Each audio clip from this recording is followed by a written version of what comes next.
In this video, we're going to do a review of this Rivarossi, Chesapeake and Ohio 50-foot boxcar. Let's open this box.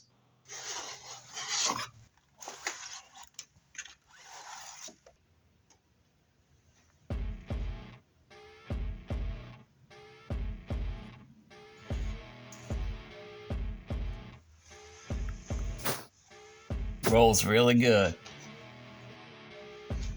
Alright, so let's check out this model.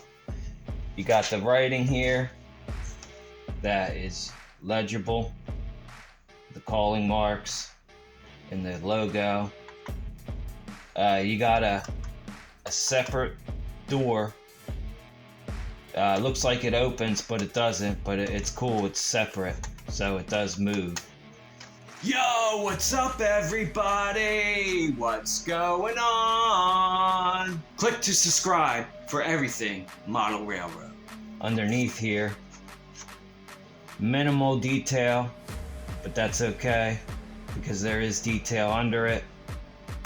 You got the metal wheels. I don't know what kind of couplers are on here, but they do look too big. For the catwalk, it's separately applied. I do have some warpage going on here on the ends, but that's okay because that gives it some character. On the ends here, you got the writing that is legible. You do have these ladders here that are molded into the body, and these steps are molded in. On the other end here, you got the handbrake and the wheel and the platform that are all separately applied.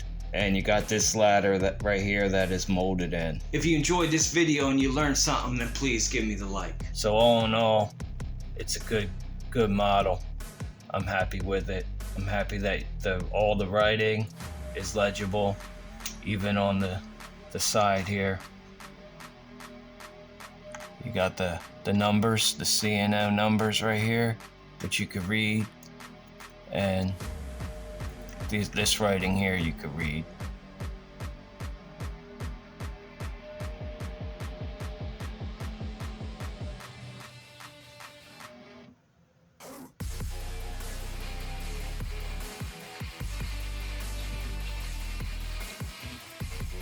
Spinning sick too.